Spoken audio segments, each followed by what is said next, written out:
All right, let's get right into it. Today, we're breaking down an absolutely epic quest where logic, mythology, and pure strategy all crash together to solve a deadly puzzle. This isn't just about brute force, it's about understanding the very rules of the game so well that you can completely transcend them. So, our story kicks off not with an answer, but with this super cryptic warning. It's one of those classic riddles that hints at a dangerous truth. The cure is somehow tied to the cause, but that last part, spiders flee before it? Whoa, that's the real kicker. That tells you we're not just up against some poison, we're dealing with something at the very top of its food chain. A predator so scary that other predators just run. This whole thing is a hunt, not just a fight. So, the scene is set, a race against venom. The clock is ticking down, patients are getting worse from this mystery poison, and the pressure is just immense. You've got different teams scrambling, and what's so cool is they aren't even looking for a cure yet. They're just trying to buy more time, and their approaches couldn't be more different. On the one hand, you've got the active management team. These guys are hands-on, constantly managing symptoms, draining the venom, pumping in fresh vitals. It's a nonstop battle.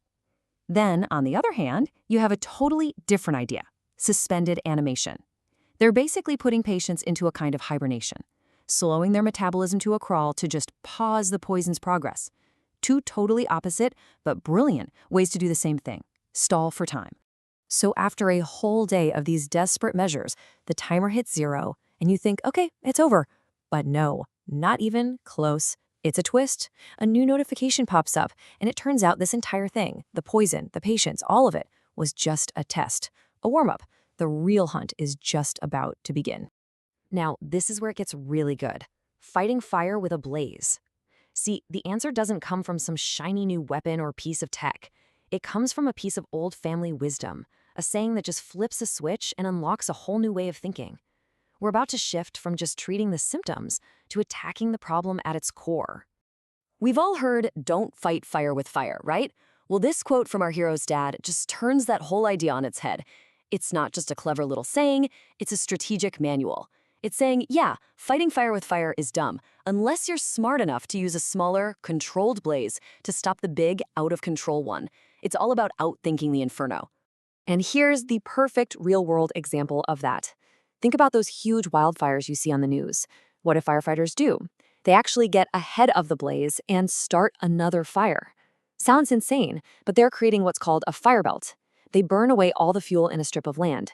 So when the giant wildfire gets there, it just hits a wall of bare earth and starves. You literally use fire to beat fire. That fire belt logic is like a light bulb going off. And boom, a brand new system unlocks in the menu, Scorpio. And let me tell you, this is the tool that's going to let our hero finally go on the offensive and turn the tables on this thing. All right, on to the hunt itself. Mapping the venomous supply chain. Now, you got to understand what this new Scorpio system is. It's not a weapon, not at all. Think of it more like an ecological GPS, or the ultimate detective tool. It's designed to do one thing and one thing only: trace a poison all the way back to its original source. So yeah, the Scorpio system is purpose-built for this. It takes a negative status effect, in this case, this crazy venom, and it draws a direct, undeniable line right back to whatever creature it came from. It's all about establishing a clear chain of custody in a super complex ecosystem. So he activates it on the patient, and this incredible live map just unfolds. But it's not just a simple X marks the spot. It's way cooler. It lights up every single creature that carries the venom, effectively mapping out the entire venomous supply chain, from the little guys all the way to the big boss.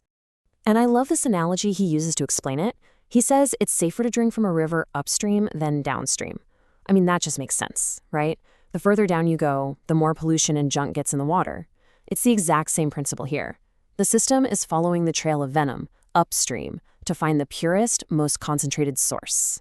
So the system keeps tracing, following that venom trail all the way upstream, and you see all these little points of contamination on the map, and they all start to converge.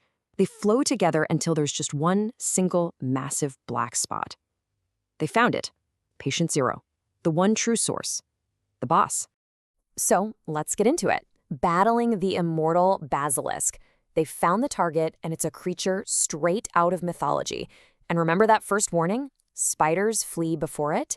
Yeah, it's all starting to make a whole lot of sense. Okay, so this is the heart of the problem. Just look at this stat sheet. Right there, under strengths, the number one thing, immortal.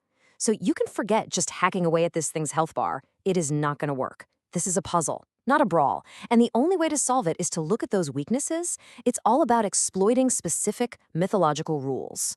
So how do you even survive against something with a literal killer gaze?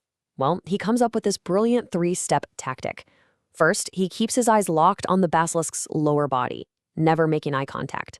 Second, he listens for the burst of sound it makes when it lunges. And third, he just uses his speed to get out of the way. It's an amazing sensory strategy. And this is where the fight really evolves. It stops being about dodging and becomes a battle of intellect. It's all about understanding the predatory chain. We know spiders are below the basilisk on the food chain, but one of its weaknesses is phoenix tears, which means there has to be something above the basilisk, right? Every creature has a natural enemy. And then, a deeper scan reveals the final piece of the puzzle, the hidden data. The serpent's ultimate weakness, its natural foes, are birds of prey and felines.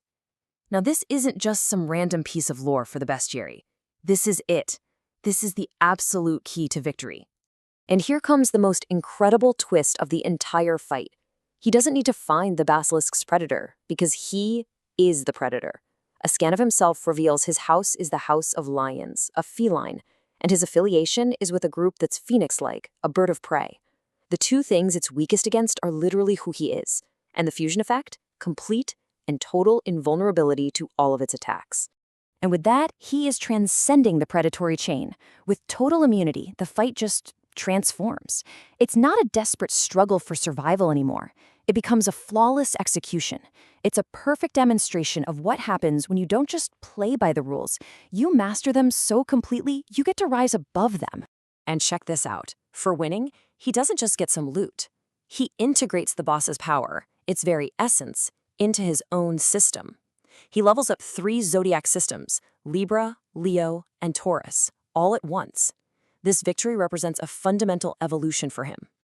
And the battle ends with that iconic phrase, flawless victory. It's such a great nod to classic gaming, and honestly, it's the perfect way to describe it. This wasn't some messy, hard-fought struggle.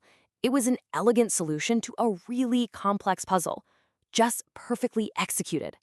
So this whole encounter really leaves us with one big, fascinating thought. He didn't win because he was stronger or faster than the basilisk.